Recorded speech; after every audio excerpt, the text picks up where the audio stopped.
আওয়ামী লীগ 2018 সালে ক্ষমতায় এলে বদলে যান ঢালিউড অভিনেত্রী নিপুণ আক্তার। রাজনৈতিক অঙ্গনে তার চলাফেরা বাড়তে থাকে। সেই সময়ই পরিচয় হয় শেখ সেলিমের সঙ্গে। এরপর আর পেছনে ফিরে তাকাতে হয়নি চলচ্চিত্র অভিনেত্রী নিপুণের। 2022 সালের চলচ্চিত্র শিল্পী সমিতির নির্বাচনে প্রাথমিক ভোট গণনায় সাধারণ সম্পাদক জায়েদ খানের কাছে 13 ভোটে পরাজিত হন নিপুণ। কিন্তু ফলাফলে অসন্তোষ জানিয়ে ভোট পুনর্গণনার জন্য আপিল করেন তিনি। কিন্তু সেখানেও একই ফলাফল পায় আপিল কমিটি। পরে ঘটনা মামলায় গড়ায়। আদালত থেকে রায় নিয়ে শিল্পী সমিতির চেয়ারে বসেন নিপুণ। তিনি পুরো সময় দায়িত্ব পালন করেন। অভিযোগ রয়েছে, নির্বাচন নিপুণকে জয়ী করতে নির্বাচন কমিশনারদের ভয়ভীতি ও প্রলোভন দেখান রাজনৈতিক নেতারা। এমনকি নিপুণকে জয়ী করতে প্রধান নির্বাচন কমিশনারের দায়িত্ব পালন করা পীরজাদা হারুনকে 17 বার ফোন করেন শেখ সেলিম। শুধু তিনি নয়, নিপুণকে জয়ী করতে তৎকালীন স্বরাষ্ট্রমন্ত্রী আসাদুজ্জামান খান কামালও প্রধান নির্বাচন কমিশনারকে ফোন করেছিলেন।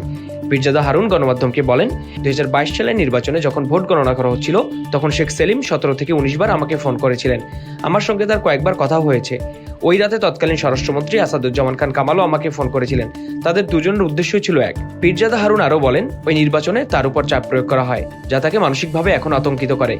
নির্বাচনে নিপুণকে জয়ী দেখাতে অনেক উপর থেকে এক ক্ষমতাবান রাজনীতিবিদ একের পর এক ফোন করতে থাকেন। তিনি সে সময় স্বরাষ্ট্র মন্ত্রণালয় সহ প্রায় সব মন্ত্রণালয়ে সরাসরি প্রভাব খাটাতেন। কিন্তু আমি সরাসরি না বলে দিই। পরবর্তী সময় মোবাইল ফোনেও ভয় দেখানো হয়, এমনকি বড় অঙ্কের অর্থের লোভও দেখানো হয় উল্লেখ করে হারুন বলেন, তখন একের পর এক ফোনে আমাকে ভয় দেখানো হয় যে তুলে নিয়ে যাবে। পরে একটা জায়গায় যেতে বলেন যেখানে বড় অঙ্কের টাকা রাখা ছিল।